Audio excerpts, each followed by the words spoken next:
আবার কয় খুলবে মানে আমি গায়ের দিন আবার কয় গায়ের দেশ কা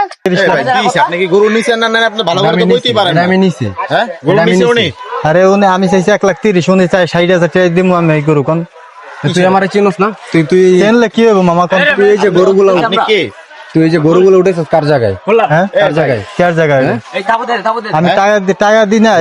ভাড়া দিতেছ না গরু খোল ভাই। আপনারা গরু নিলে এটা বাদ দিয়ে অন্যগুলো নেন,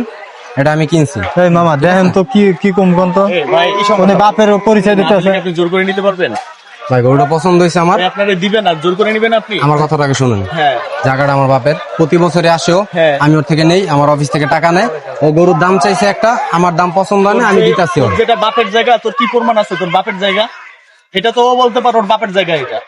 তোর বাপের জায়গা তোর কাছে প্রমাণ আছে কি প্রমাণ দে প্রমাণ তোরে খাজনা দিতে দিয়ে হইবো? যাই আমারে করে, প্রমাণ হ্যাঁ? দিবি তুই কে? হ্যাঁ তুই কে? তোর যদি বাপের জায়গা হয় এটা আমারও বাপের জায়গা এরও বাপের জায়গা সবার বাপের জায়গা তোর বাপের জায়গা হইলে এটা আমাদের আবার কয় খুলবে মানে আমি গায়ের দিন আবার কয় গায়ের দেশ কা তোর বাপের জায়গা হইছে বেচবো না তোর কাছে তুই জোর করে কিনবি তার থেকে হ্যাঁ এক গরিব মানুষের কাছে তোরা জুলুম যা শুরু করছ তোরা গরিব মানুষের উপর শুরু করছ বেচারা গরিব মানুষ এখানে 3টা গরু নিয়ে এসে এখানে বিক্রি করতে গ্রাম থেকে 3টা গরু পাইলে পয়সা বিক্রি করার জন্য নিয়ে এসে কয় পয়সা লাভ করতে বেচারা 3টা গরু এখানে নিয়ে এসে গরিব মানুষ এখানে বিক্রি করার জন্য কোরবানিতে কালকে বাদে পরশুদিন কোরবানি এখানে নিয়ে এসে বিক্রি করার জন্য এ দেবে না তারপরে দে আমার বাপের জায়গা তোর কোন বাপের জায়গা বাপের পরিচয় দিয়ে আবার কয় উড়াই এখানে দেবো তোর বাপের যে জায়গায় বললি তোর কোন বাপের জায়গা কথা কস না কে এখন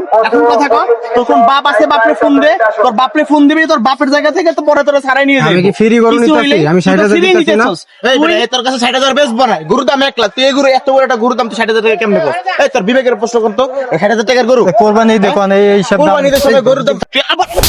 আবার ধাক্কা দিচ্ছস তুই গায়ে তুললি কেন তুই গায়ে কেন তুললি তোর বাপের জায়গা দেখে গায়ে তুলবি তোর বাপরে ফোন দে তোর কোন বাপ আছে আজকে বাপরে ফোন দিবি পরে এখান থেকে তুই গরু নিয়ে যেতে পারবি 1 লাখ টাকা দামের গরু তুই 60,000 টাকা দিয়ে গরু নিয়ে যাইতেছিস যে বেচারা বলতেছে ভাই আমি দিতে পারবো না এ জোর করে তুই এখানে রসি মসি খুলে নিয়ে যেতেছিস কেন তোর কোন বাপ আছে বাপরে ফোন দে এর নাকি বাপের জায়গা এটা তোর বাপের জায়গা হইলে এখানে যারা আছে তো সবার বাপের জায়গা হবে এখানে এইসব নেতামি কেন করবি তুই 60,000 টাকা দিতে পারবি 40,000 টাকা দিতে পারবি না আল্লাহ কোরবানি কেন করছে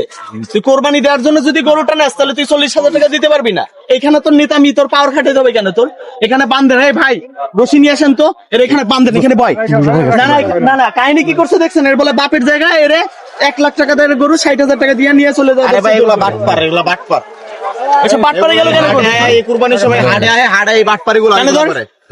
মাপচা এর কাছে মাপচা এগুলা এর কাছে মাপচা মামা ছেড়ে দেন চিন্তা করা যায় এই সাইডে ছেড়ে দেন এর বাপের জায়গা বাড়াই দিচ্ছে যা না জুতা দিয়ে খুইলে একবার তো চামড়া উঠাই পেলাম